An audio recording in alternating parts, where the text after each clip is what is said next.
Well, welcome everybody. It's exciting to have you all on the program. So let me kick us off.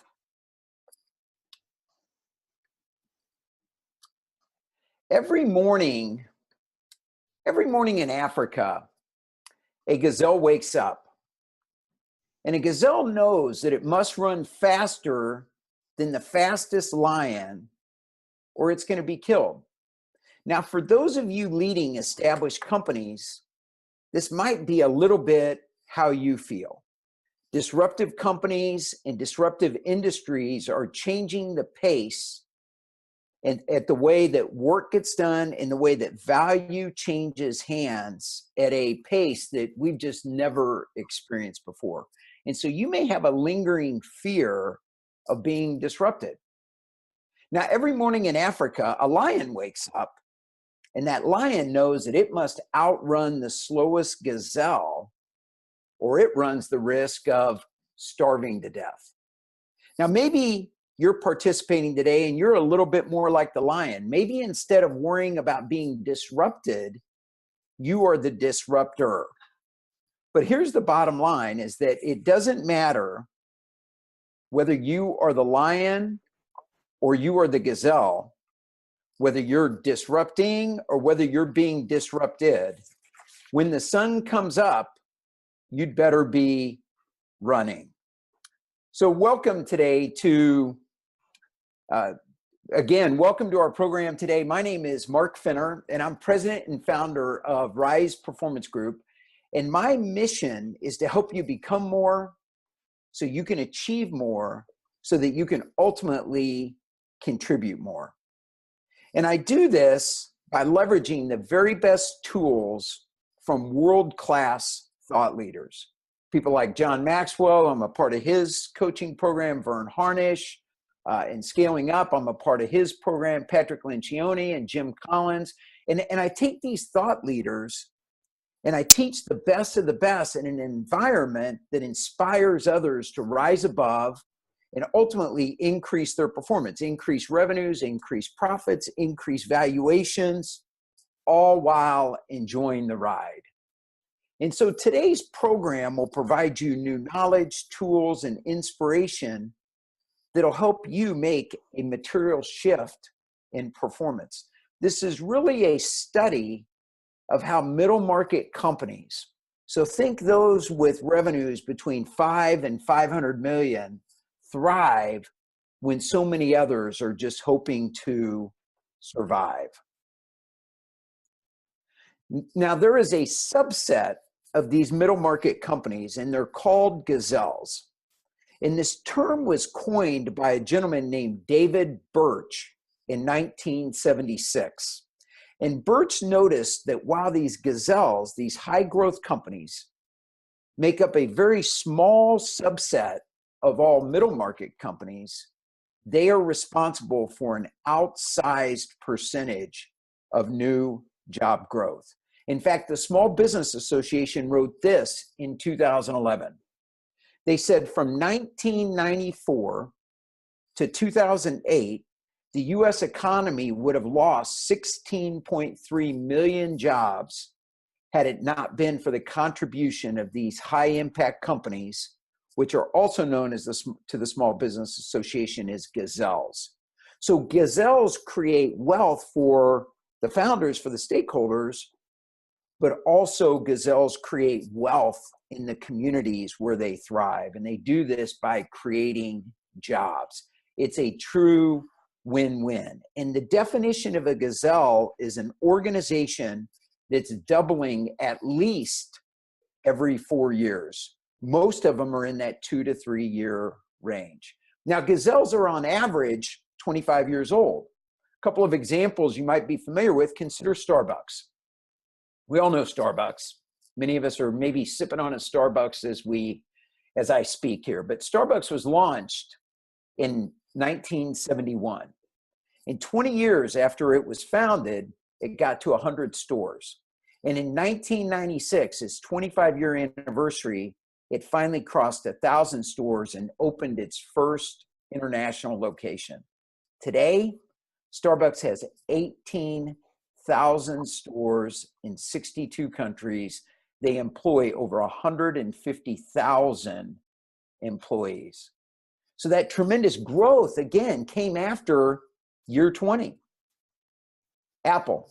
Everybody knows Apple. Some of you may be watching this on a MacBook, or you may have an iPhone in your pocket or your purse. Apple was founded in 1976. On their 25th anniversary in 2001, they had 9,600 employees, and that was the year that they released the iPod. Since then, kind of the rest is history. Today, there are over 123,000 employees. And today, they're the largest market cap company in the world. In this quote, I love this quote from Apple's late founder, Steve Jobs. I just think it's so very, very true. He said, "I'm always amazed how overnight successes take a hell of a long time." And isn't that so true? The most successful companies, the most successful organizations stand the test of time. And often their breakthroughs to greatness occur only after several long, difficult, and laborious years of refinement, change, and constant refocus. Now, Apple and Starbucks, right, they're the unicorns. I mean, they're the ones in a million. And their level of success is extremely rare. But consider this fact for a minute. Of the 28 million companies in the United States, only 96% of them, or only 4%, are more than $1 million. So 96%, the majority of companies out there are less than $1 million in annual revenue. These are your small mom, pop, your retail shops, home-based businesses.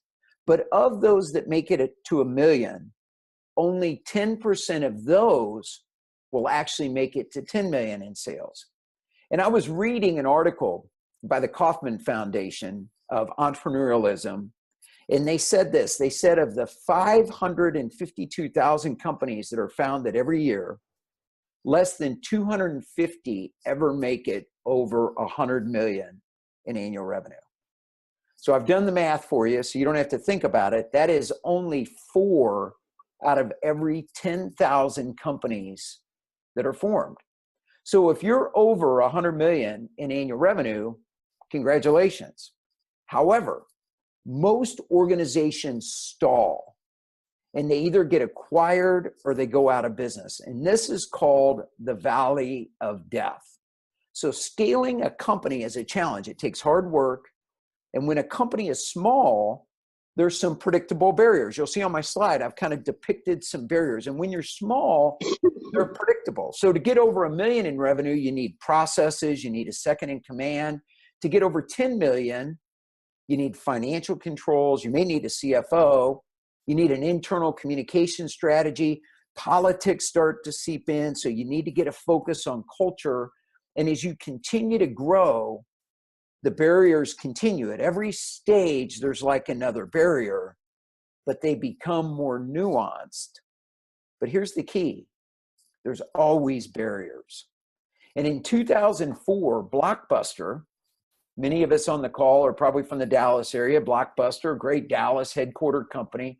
They were a company with $5 billion in annual sales, 60,000 employees, $250 million in net income. But their barrier was an executive team who fell in love with their products, their services, their business model. They were a gazelle who became fat and lazy, and the lions known as Netflix and Redbox tracked them down and ate them for lunch. So my goal is to work with you and today and present some ideas that can help you overcome the barriers that might cause growth to stall in your organization. And the barriers almost always fall in one of 4 key areas. Number one, and by the way, I gave you, if you've got the handout, it's a great place to take some notes. Otherwise, I've got a lot of this in the handout, but number one is people. And the key thing with people is, do you have a culture of A players? And are they led by leaders with growing levels of influence who can inspire and who can consistently innovate? Most important, the A players are dealing with the day-to-day challenges. So the most senior executives in the organization can focus on the things that only they can and should be working on. The second barrier we see is strategy.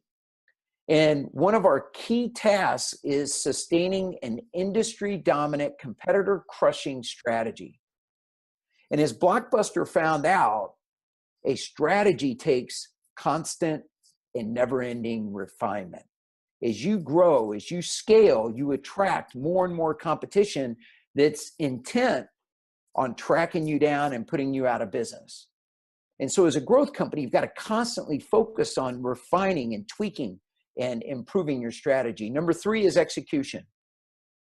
An industry-dominant, competitor-crushing strategy is worthless if you cannot bring it to life through effective and flawless execution. And this takes the discipline to prioritize on the things that are important rather than the things that are easy. The discipline to measure, you've heard forever, you can't manage what you can't measure. And the discipline to have a rhythm in place so we're consistently revisiting and measuring and analyzing and reflecting and improving and getting better. And then lastly, the last barrier is cash. And we all know companies that have gone out of business, they've just run out of cash. And the thing is that growth is expensive. Growth sucks cash. And it demands a constant focus from every department. So cash is not just the CFO's job. It's every department's job to ensure that all activities are focused on maximizing internally generated cash so that the business can scale. So let's unpack these a little bit more. Let's go into a little bit more of a deeper dive here. And let's start with strategy. So as I mentioned earlier, strategy is about creating an industry-dominating, competitor-crushing strategy that delivers that top-line revenue growth. And it serves as a defense against commoditization. So the question is, can you and can your employees state your strategy simply and succinctly? Those of you that have been around me have heard me say clarity is power. And if we want our team to be able to execute our strategy, do they know what our strategy is? And number 2, is our strategy driving sustainable growth? If growth is flattening, oftentimes there's a strategy opportunity. Now, 3 areas that we're going to talk about today. There's a lot that goes into strategy, but 3 that we're going to talk about are core purpose, core competencies, and brand promise. So let me unpack those for a minute. Peter Drucker, the famous management guru, famously used to ask these 3 questions of his clients. His first question was, what business are you in? His second question was, what business are you really in? And then his third question was, what business should you be in? And Blockbuster thought it was in the video rental business.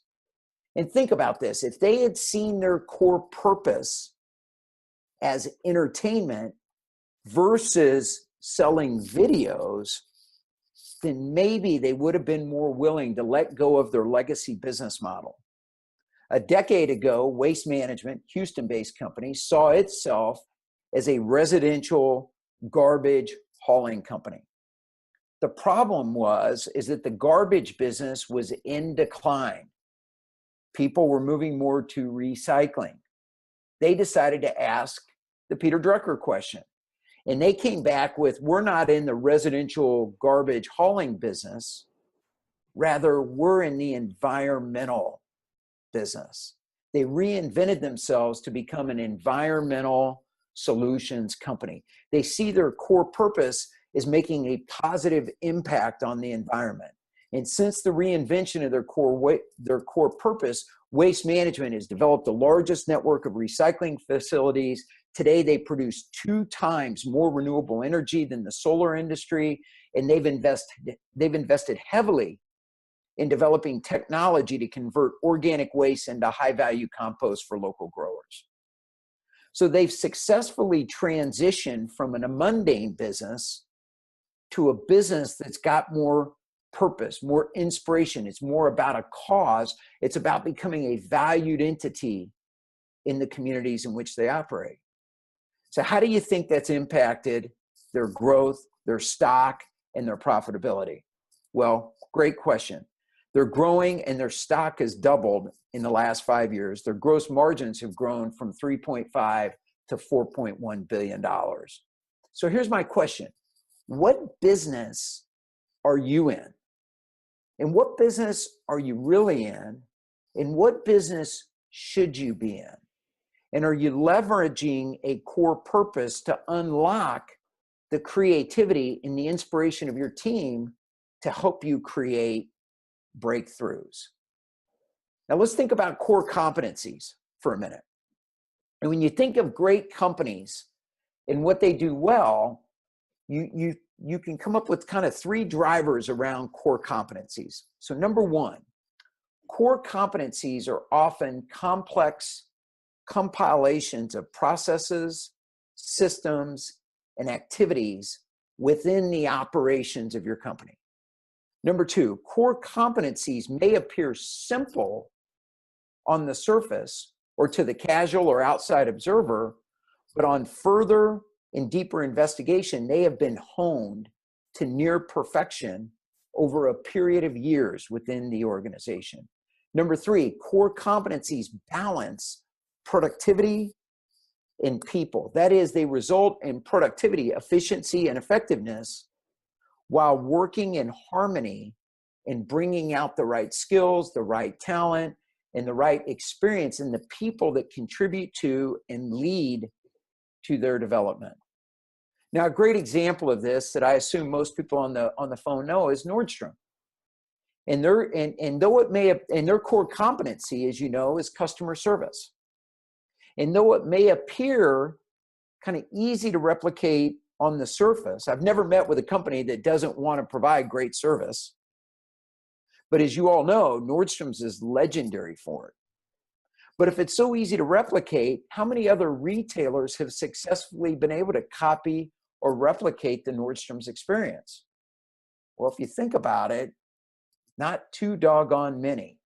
And the question is why? Well, the Nordstrom's customer service core competency has been developed and honed over years, from their hiring processes to their ongoing customer care training to their systems for recognition and reward. All of these work together. All of these activities and many more have come through the crucible of experience, testing, failing, succeeding, over and over and over again, constant refinement to become part of the Nordstrom experience. So recently, one of our coaches, a buddy of mine, returned a coat that he had purchased for his wife at Nordstrom's. And as he approached the register for the return, he said, "Do you need a receipt or a credit card? What all do you need?" And they said, No. Just give us your phone number. And within seconds, he was handed a credit receipt and he was on his way. So no waiting, no paperwork, no credit card to swipe, a simple one-step transaction to make shopping at Nordstrom easy and simple. Now hear this for a minute. The systems and the processes to execute that one-step credit transaction are complex. They take a lot of refinement, but the customer interaction was simple and it was fast. So I gave you some questions in your handout to think about with your core competency. But number 1, does it provide access to a wide variety of markets? So you think anywhere Nordstrom's is it not important to have great customer service? Of course. Number 2, is it a significant contribution to the customer's perceived benefit of the end product? In other words, do your customers value what you're working so hard to perfect?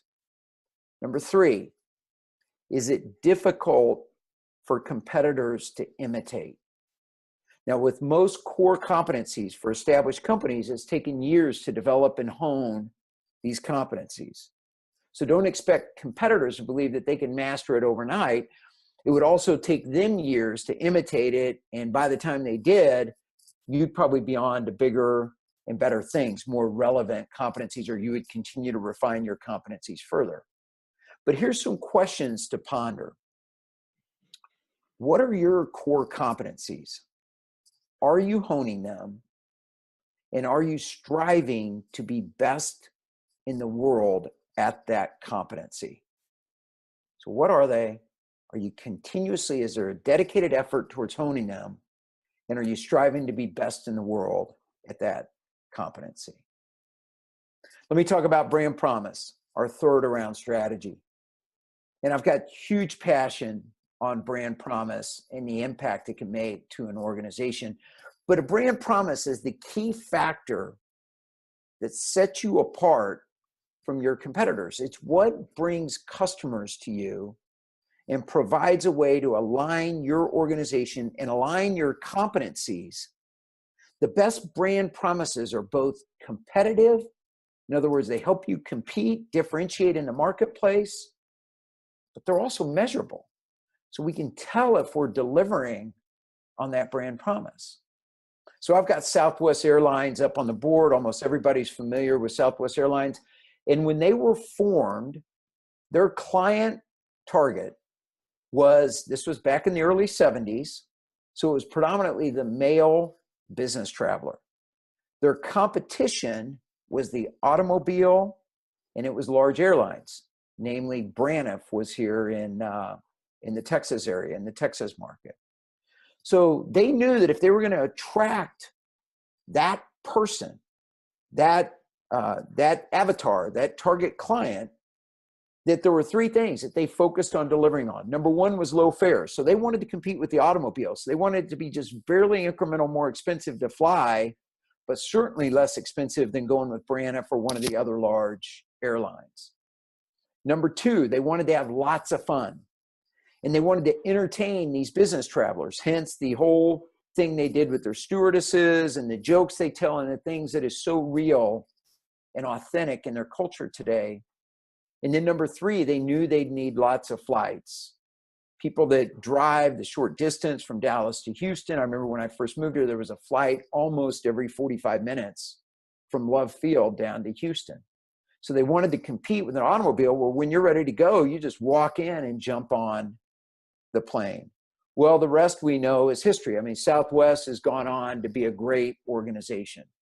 But the reason that they've done it is because the promise wasn't just a promise that they made to the market. It just wasn't an empty promise. It was something that they committed to ingraining into their core processes. And as you see in this slide, our brand promise, you just see that little bit above the waterline, but there's a lot of work that goes in underneath that waterline to make it real, to make it authentic. And a core component of Southwest Airlines is their hiring process. They want to make sure that the candidates that they hire, if they're going to have a fun airline, if they're going to have a fun culture, then they better hire people who like to have fun. So one of the strategies they implemented is when they interview, they'll go up to the candidate, especially the pilots, and they'll hand them a pair of brown shorts and a Hawaiian shirt, and they'll say, hey, you're going to be here all day. We want you to be comfortable. Please take a minute and change into these shorts and this Hawaiian shirt. And then they read the body language. And if the pilot scoffs or acts like they're too good, or that they would have a problem dressing like that, what do you think they do? Well, they take them and they exit them from the interview process. They keep the fun ones. Now, doesn't mean that the one that's not fun or doesn't fit their culture can't fly airplanes, because they can. They end up at American, United, or Delta, and the ones that are fun stay at Southwest Airlines. So what is your brand promise? What is the promise that your organization makes to your customers? And what are you doing to build the processes, the competencies, and the structure to make that promise, authentic and to make it real? Let's talk about people decisions. Now let's ask a question and take a moment and pause. And this question's open for everybody that's on this call, everybody that's got people working for them or somebody that might work for somebody else. These principles that I'm going to talk about are going to apply. But let's ask a question here and reflect on it before answering. Would you enthusiastically, knowing what you know now, would you enthusiastically rehire everyone that's on your team, all your direct reports? Now, this can be a tough question, but let's dig. Let me unpack this a little bit for us. And my hope is that you can see why this is such a critical question.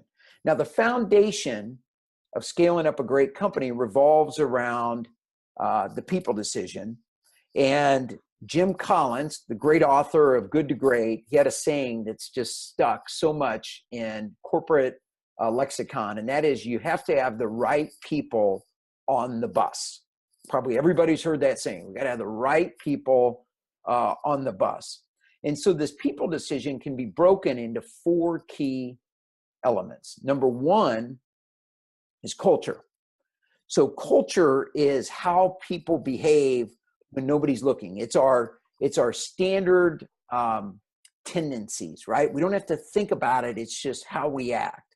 And there is no force in human psychology greater than our need to remain consistent with our identity, how we view ourselves.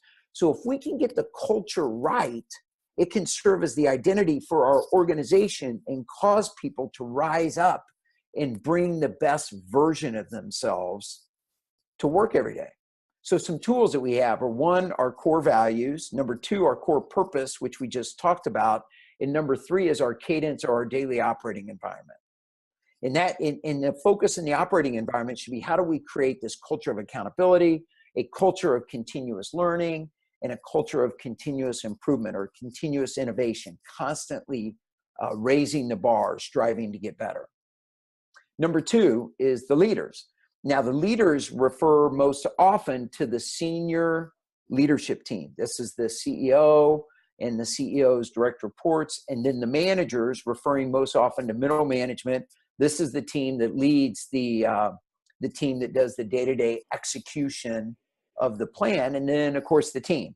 And this is the frontline employees, the folks that are doing the work, that are reporting up to middle managers. Now, these groups, they may differ a little bit in your company, but every company pretty much has those 4 elements. So let's take a look here at the leaders today.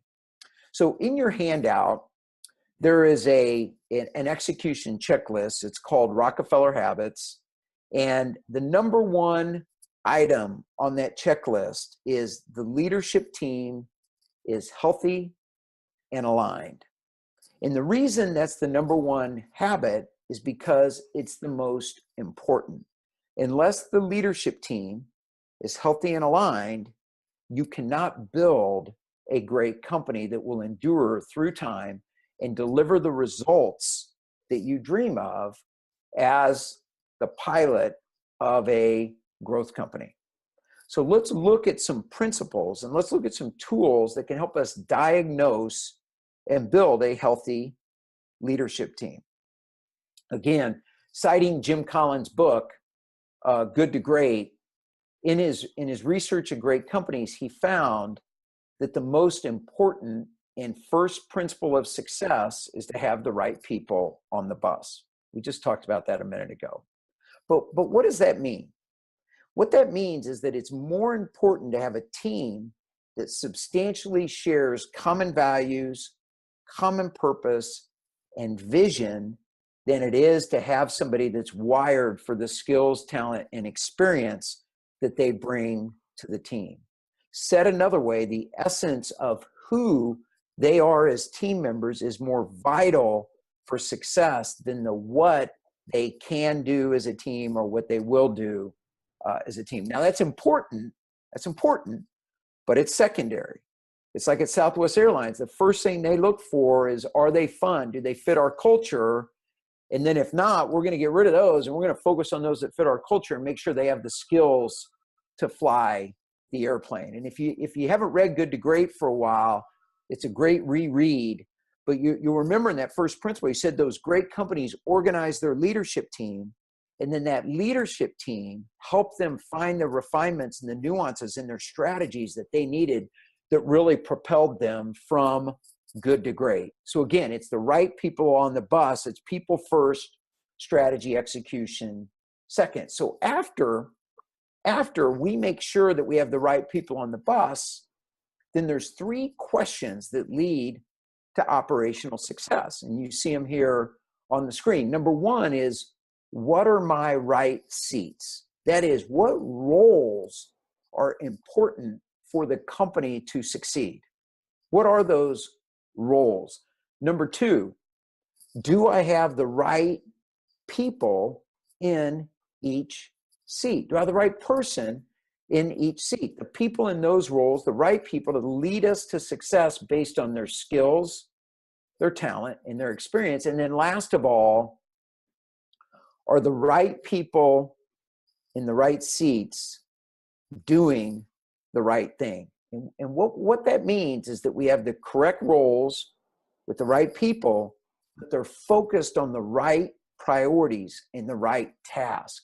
They're not wasting time and wasting energy on priorities that are unimportant to the company's success. And so in your workbook is an exercise that you can take back and conduct with your leadership team.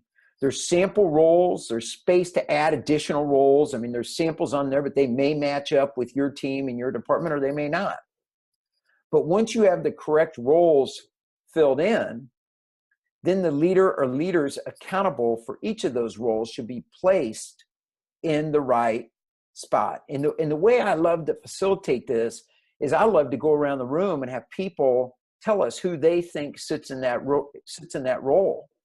And it's really telling, because it's interesting how many times you get multiple people that others think are in those roles. And so it really helps to create some clarity around, or it's some ambiguity and the need for clarity around who is in those roles. But once you get them filled in, again, it's best to facilitate and have everybody suggest. And so we come up with a list of names. But once they're in there, then let's go back and start to make some decisions. So number 1 is, are there any seats that have 2 or more people leaders that are assigned to them? And when that happens, we have a lack of clarity and we have a lack of accountability. Number 2, are there leaders that are occupying too many seats? They're spread too thin to be truly effective. And then number 3, are there missing or empty seats? Roles that are vital for success, that we need somebody to be accountable for that role. And Citizen is a classic example of this. They're an IT staffing and contract firm based in the DC area. And they have a husband-wife team, Raymond and Alba, and they were founders, and they were growing, and they hit one of those plateaus, and they didn't want to go into the valley of death. And so one of the things they did was they did this exercise, and here's what they learned. Both Alba and Raymond were acting as CEOs in this organization, so they were co-CEOs.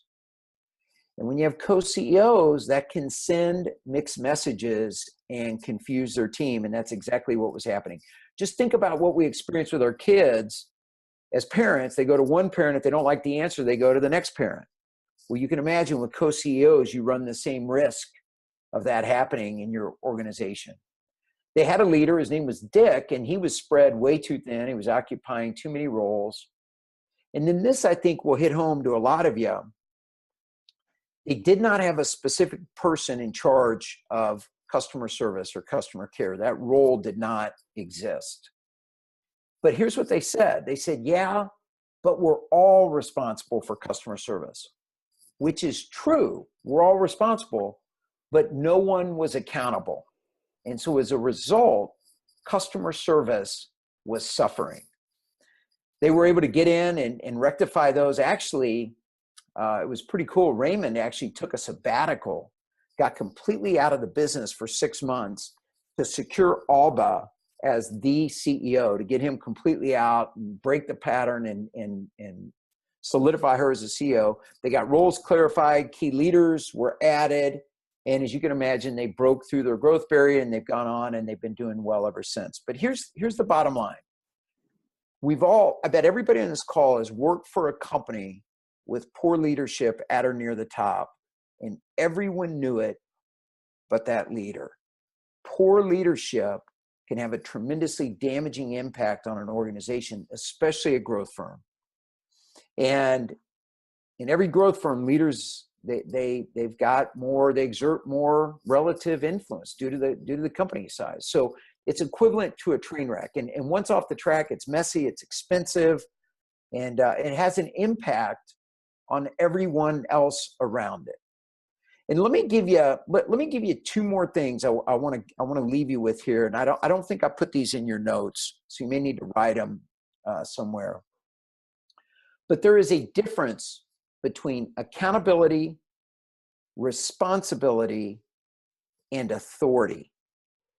So on a high-performing team, when you're accountable, that means you're the person that's responsible for counting.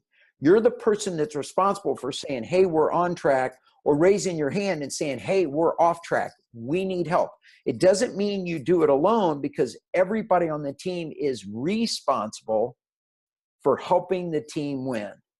We're just naming one person that's accountable. And then there's typically somebody that has authority. So that may be the CEO, the ultimate owner or founder or top leader of that department. So think of the CFO. The CFO is responsible for counting the financial aspects of the company. Everybody in an organization is responsible for doing their part to be good financial stewards, but probably the CEO or maybe even the board of directors has final authority over how we invest and spend our money. The last thing I want to leave you with on this topic that I don't think I put in your notes is, what is an A player? And how do we identify A players? I'm going to give you three things to look for. Number one, an A player should not need to be managed. So if we're going to put somebody in one of these roles, it should be an A player. Okay, so an A player does not need to be managed. Number two, they continuously wow you and wow the team with their performance and their perspective. And number three, they align with your values. They share your values. So let's talk about execution. So we've talked about strategy. We've talked about people. Let's talk about what might be my favorite topic, and that's execution. And execution is all about hitting company targets. It's about taking that great strategy and turning that in to profitability. Remember, revenue is vanity, profitability is sanity. So how do we take this industry dominant, competitor crushing strategy and turn it into bottom line profitability? Well, we've got to execute. And so here's the question. Are all of your processes in your organization running smoothly, and are they running without drama? And the follow-up is, are they driving industry-leading profitability? If they are, congratulations. If they're not, why not? Let's explore a few things. Now, execution can only be flawless and beautiful if everyone is clear about the plan. Clarity is power. And creating clarity is one of the main functions of a leader. Number two, everyone is aligned. And what that means is they know their role in helping the team win, and they've enthusiastically bought in. That means they've committed. And then number three, its execution is built around habits that are proven to work. And we say habits because what we want to do is we want to bias the organization towards, when they're not thinking about it, they just do the right thing. And that takes a rhythm, that takes a cadence. In fact, there's an old saying that says routine will set you free. If you think about it, we just finished the basketball tournaments, the field of 64, the big tournament. And those ball players coming up the court, they're not thinking, okay, right hand dribble, left hand dribble. All that stuff has just become instinctual. So what we want to do as leaders is develop the habits Re-practice them over and over and over again until they become instinctual. So before I get too deep into this, let's take a look at the planning and communication aspects of executing. Now, take a look at this slide for a minute. There's a little bit going on here, but if you look to the right, you'll see that's the strategic thinking, that's strategy, and to the left is execution planning. And you can contrast the differences between the two. So strategy is about where are we going? How will we get there? And who are we? What is our identity? Again, back to that culture. Nothing more powerful than developing that culture.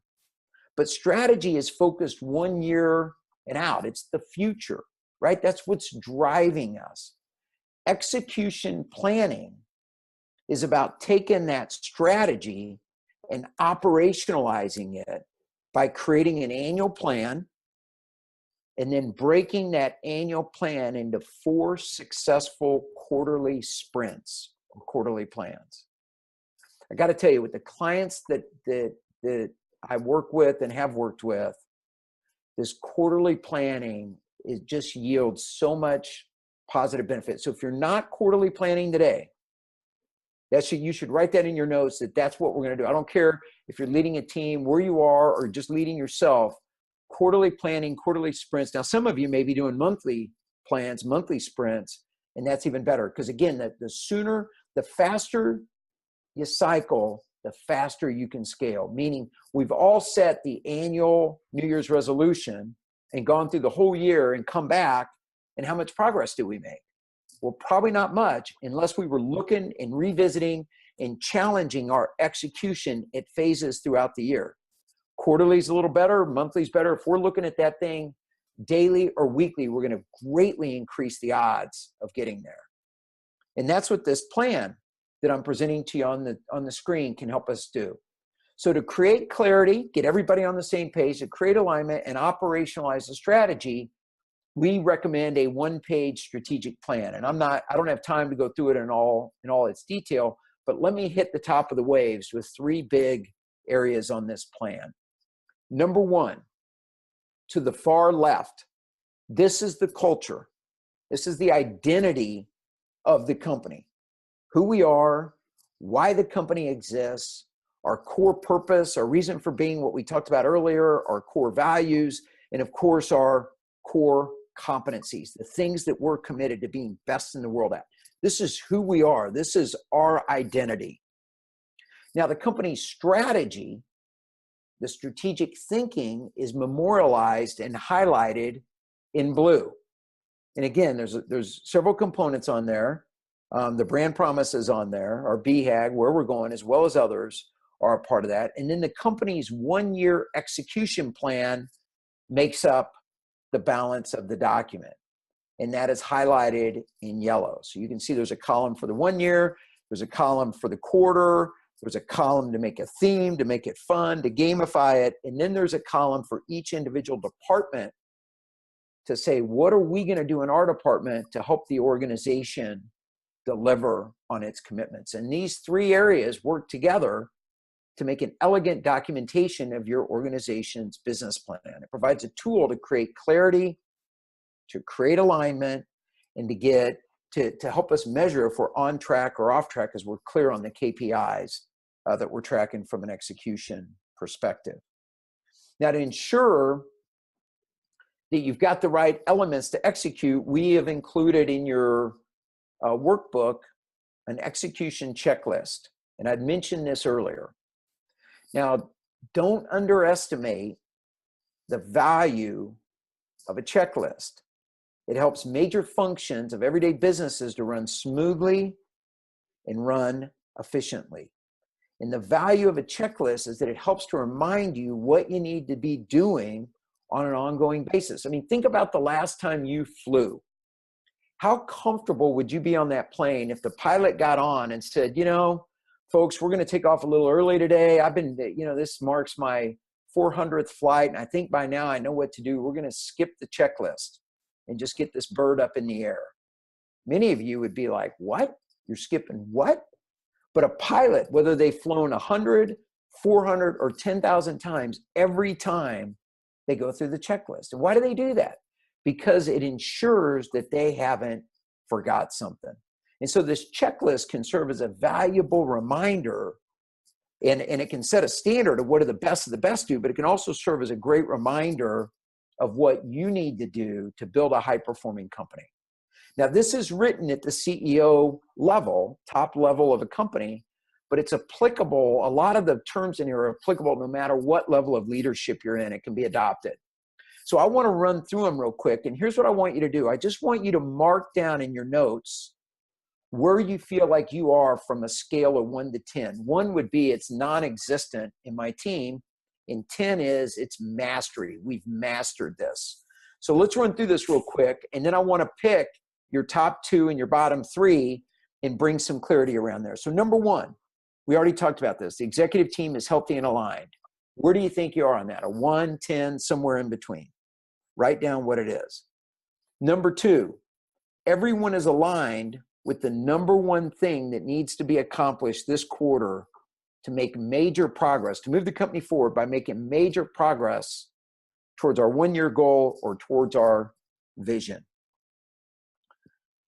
Scale of 1 to 10, score it. Number 3, communication rhythm is established and information moves through the organization accurately and quickly. Number 4, every facet of the organization has a person assigned with accountability for ensuring that the goals are met. That goes back to that exercise we did earlier around the key functions of the organization. Number 5, ongoing employee input is collected to identify obstacles and to identify opportunities. Are we listening to the people that are on the front lines, that are closest to the client, that are closest to our processes, that are closest to the opportunities, that are closest to the challenges? Score 1 to 10. Number 6, reporting and analysis of customer feedback is as frequent and accurate as financial data. Ouch. Ouch. Reporting and analysis of customer feedback is as frequent and accurate as financial data. Are we listening to our people who need to be inspired to deliver on our mission, to deliver on our purpose? And are we listening to our customers? Is the way we're doing things, is our strategy connecting? Are they getting the nuance of what we're trying to do? If we're Nordstrom's, do they recognize how much effort we're putting into customer service, or is it for naught? Is it not important to them?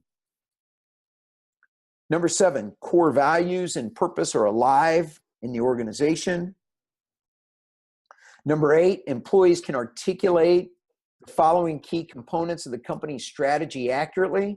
Remember in the beginning, I said, can your team articulate your strategy simply and succinctly? So number 1, do they know our BHAG, our big goal, what we're striving for? Number 2, do they understand our core customer? Remember when I talked about Southwest Airlines and I talked about their core customer? Number 3, do they understand our brand promises? We went through that exercise. And number 4, do they understand our elevator pitch? Can they discuss, can they articulate a compelling, or can they answer the question, what does your company do? Scale of 1 to 10, where are you there? Number 9, question 9, habit 9. All employees can answer quantitatively whether or not they had a good day or a bad day or a good week or a bad week.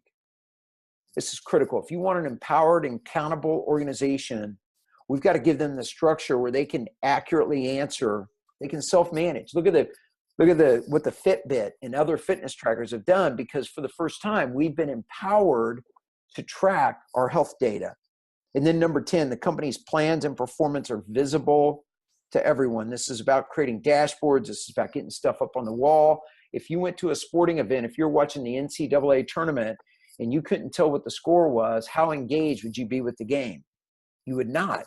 But yet we ask our employees to be engaged with our game of business, but yet we don't give them a way to keep score, to live in the drama. What do we got to do to pull the Hail Mary out? What do we got to do to score in the last 15 seconds to get us up by halftime? By making this stuff visible, we tap into that gamification that we all have. We love to be a part of games, and it gets them excited and it gets them engaged. So take a look at that list And you can go back and reread it later, and you can do it again if you want when you've got more time.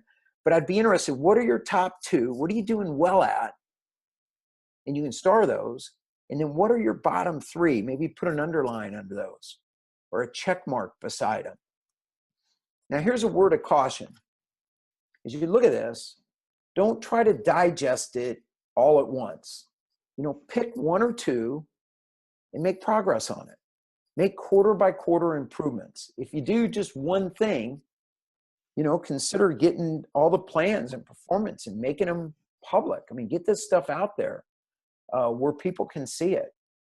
But I can work with you. There's you can pick up Vern's book, Scaling Up, if you want to read more on this concept. But great execution not only improves profits, but great execution gives you time to plan and to think, to do the things that only you can and should be doing.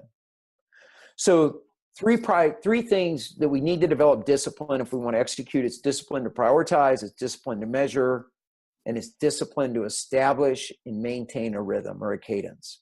Write those in your notes. Three things you should work on as you move forward. So let me wrap up with the cash decision. And cash is the fuel for our business. So ask yourself a challenging question. Do we have consistent sources of cash, ideally internally generated, to fuel our growth? Let's look at it a different way. Are we leveraging the intellect and the experience of our entire team to find cash flow in areas where we did not know it existed? And I'm going to give you an example here and some help in doing this. But as I mentioned, cash is to our business like fuel is to a high-performance engine. We need that growth. The growth company needs cash, and we need everybody in the organization focused on it. So a couple quick examples. One, Costco. Most people on here are familiar with Costco. They are a fast growth big box retailer. And several years ago, their founder, Jim Sinegal, implemented an annual membership fee for his customers to shop in Costco.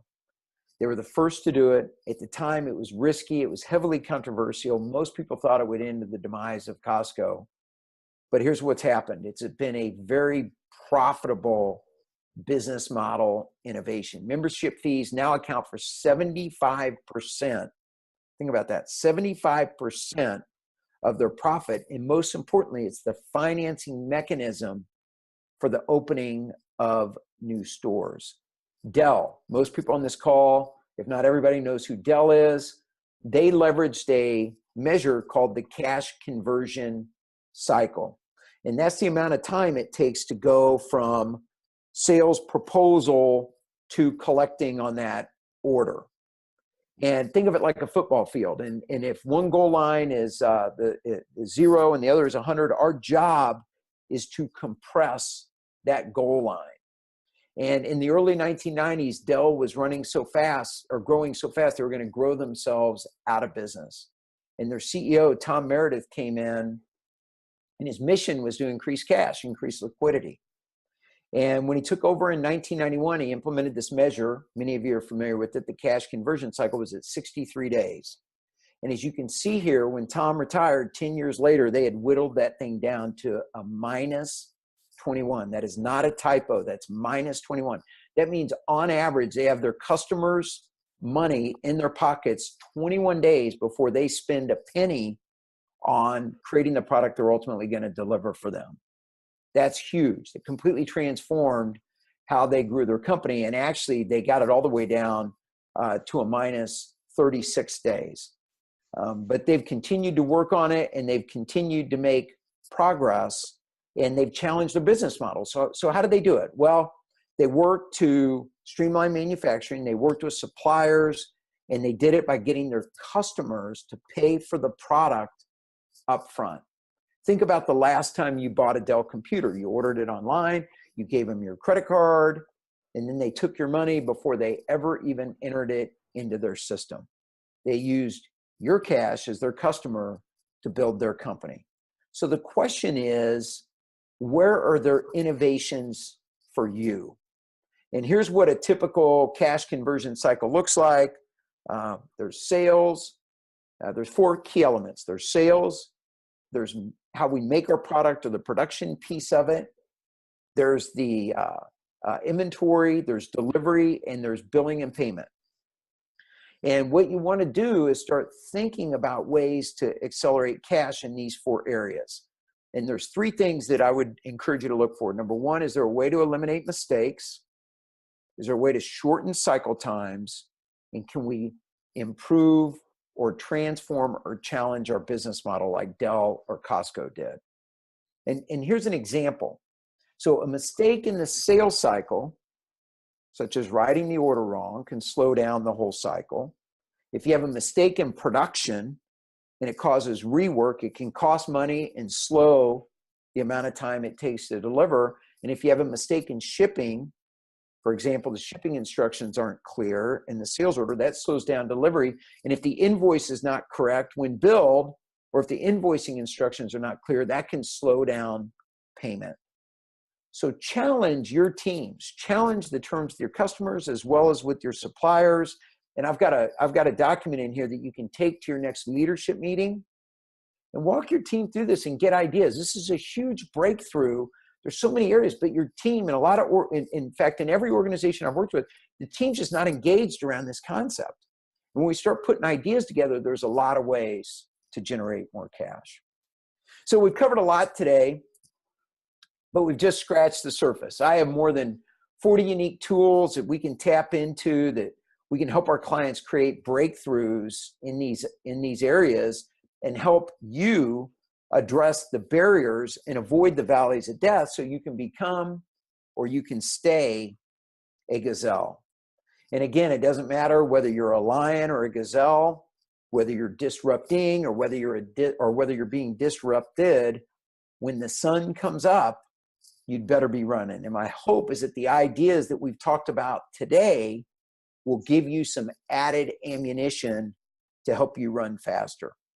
So next steps, Toby is putting the link above out in the chat area. So if you'd like to book a session to talk about growth, or really to talk about anything that has to do with leadership or building high-performing teams or raising the performance of your organization, click on that link and schedule time to visit with me. This link will also be in the follow-up email that you'll receive later today, or it may go out tomorrow. I can't remember which. And we'll also send, assuming we got the replay, sometimes technology doesn't cooperate, but assuming we did, we'll send that out as well.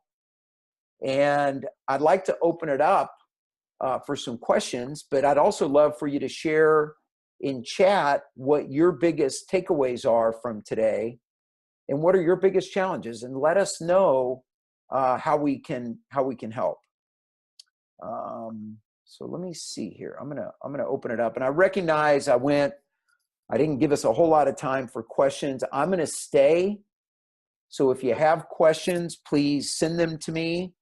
And but if you need to go, I completely understand, because we are at the top of the we're at the top of the hour.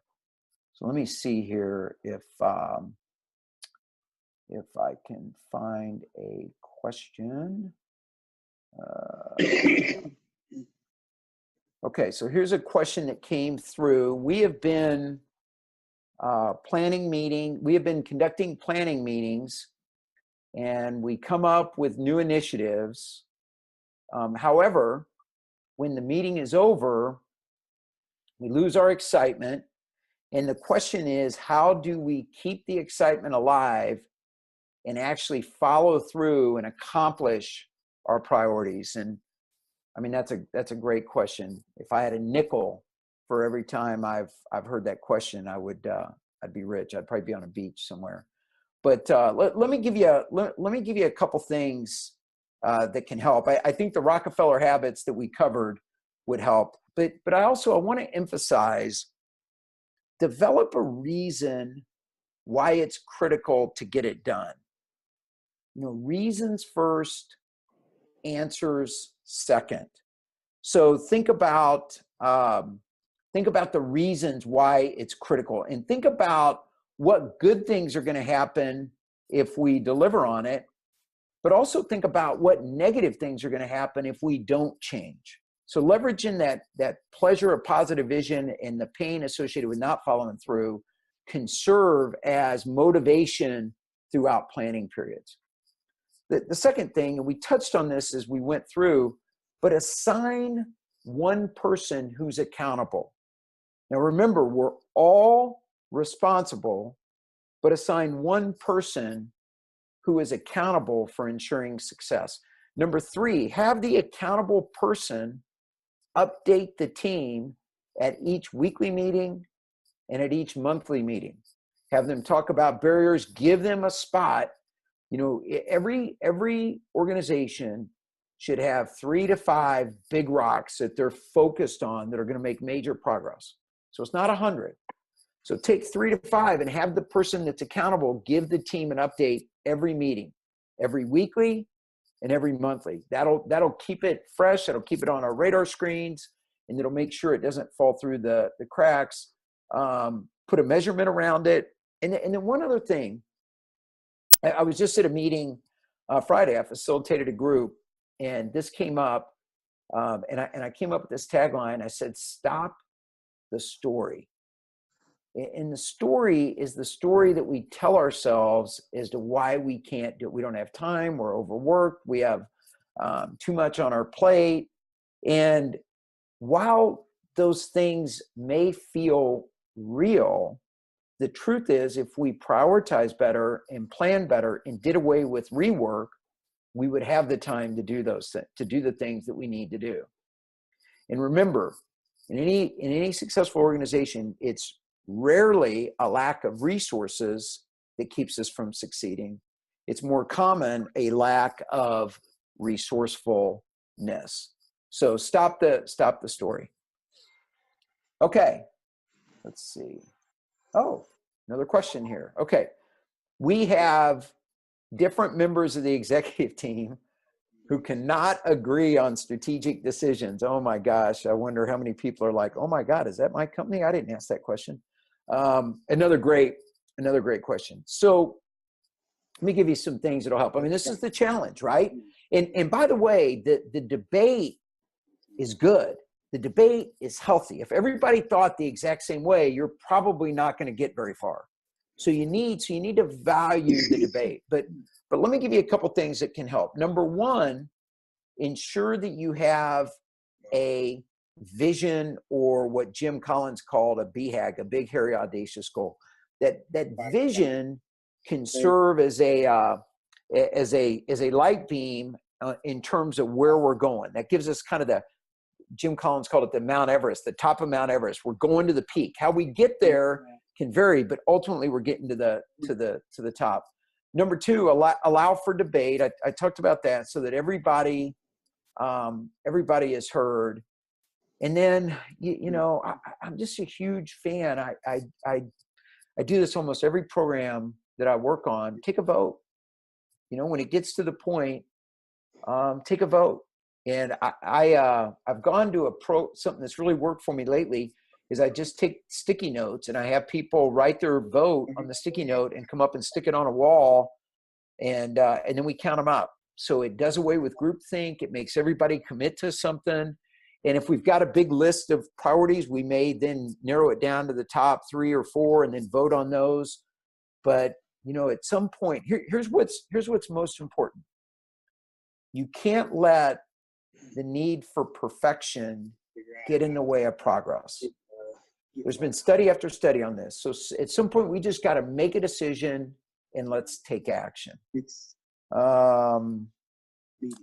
Good questions. Good questions. Tomorrow I have a presentation. Okay, we do not have a clear strategy is the question here, and I'm going to see if I can hit mute. I've got some background noise coming in. Okay, so we do not have a clear strategy. Where do we start? And this is a good question. You're not alone. In a lot of times, companies feel like they have a strategy, but the people around the leadership team don't feel like they understand it, or they don't know the strategy. And that's why creating the clarity around that strategy is such a difficult but important task. So I think I would encourage you to go back to some of the ideas that we talked about. I mean, core competency, core purpose, brand promise will help. I read a book recently, and I'm drawing a blank on the name of it, but if you'll send me an email, I'll give it to you. I thought they did a great job. They narrowed strategy down to two things. I love this, the way they said it. They said the basic elements of strategy are where you're going to play and how you're going to win. So where are you going to play and how are you going to win? And I love the simplicity of that, because if we're playing soccer, our strategy is very different than if we're playing baseball. So where you're going to play is your target market. Where is the market that we're in? And then how are we going to win? So think of Southwest Airlines was the short haul marketplace, adding value to business travelers that were otherwise flying but would probably rather drive, or excuse me, that were driving but would probably rather fly. And the way they were going to win was through fun, lots of flights, and low fares.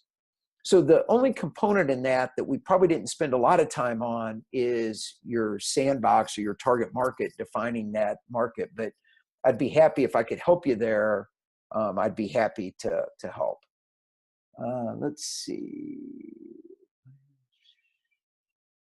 Can we obtain a copy of this one-page strategic plan? Absolutely. You can obtain a copy of that. Vern has a site called scalingup.com, or you can send me an email and I'll send you an electronic copy of it. And you're welcome to use it and take it and help yourself develop more clarity and get everybody aligned. Let's see, any other questions? Okay, I think that is it. I think that's it. Is there anything else in the chat window?